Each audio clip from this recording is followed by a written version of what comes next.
نہیں لیا جاتا، وسیلہ دور کے لیے لیا جاتا ہے۔ اب یہ فیصلہ تو آپ خود کرو کہ اللہ دور ہے یا اللہ قریب ہے۔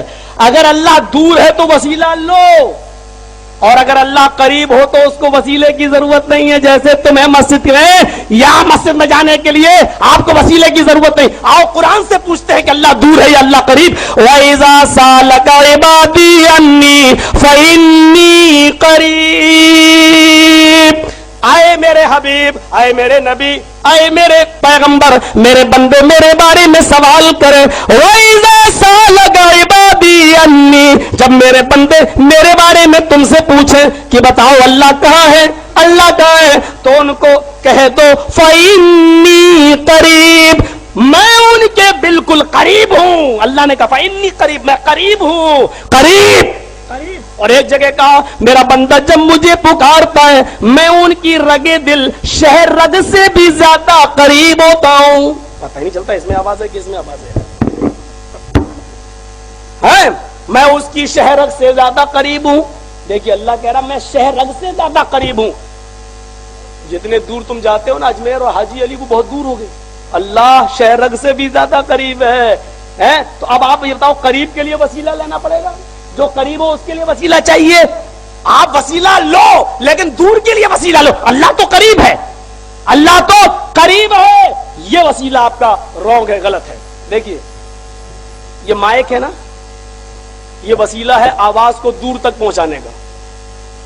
اب کوئی کہے مولانا جرجی صاحب یہ مائک کیوں لگائے ہو، تو میں یہی کہوں گا کہ دور تک آواز جائے۔ اچھا اتنے لوگوں میں تمہاری آواز بغیر مائک کے وسیلے کے نہیں جا سکتی ہے، تو اللہ تک بغیر وسیلے کے کیسے چلی جاتی؟ کہہ سکتا ہے نا۔ یہ اس کا جواب یہ ہے کہ ہماری زبان کمزور ہے، اتنی دور میری آواز نہیں جا سکتی، اور اتنی دور جو لوگ بیٹھے ہوئے ہیں ان کے کان کمزور ہیں، وہ میری آواز اتنی دور سے نہیں سن سکتے۔ کان بھی کمزور، زبان بھی کمزور، جب دونوں چیزیں کمزور ہوں تو پاور کی ضرورت پڑتی ہے۔ لیکن اللہ کے معاملے میں ایسا نہیں کہا جا سکتا۔ ہماری زبان تو کمزور ہے جو اس تک آواز نہیں پہنچ سکتی، لیکن اس کے کان کمزور نہیں ہے کہ وہ ہماری آواز نہ سن سکے۔ ہمارا عقیدہ جب ہم اللہ کو پکارتے ہیں اور اس سے بیٹا بیٹی مانگتے، چاہے کتنا چپکے سے مانگو، جیسے ابھی ایک دعا مانگنے جا رہا ہوں، میں نے کیا مانگا آپ نے سنا، لیکن میرے رب نے سن لیا، میرے رب نے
اس لیے کہ یہ نام تمہارے رکھے ہوئے ہیں، تمہارے۔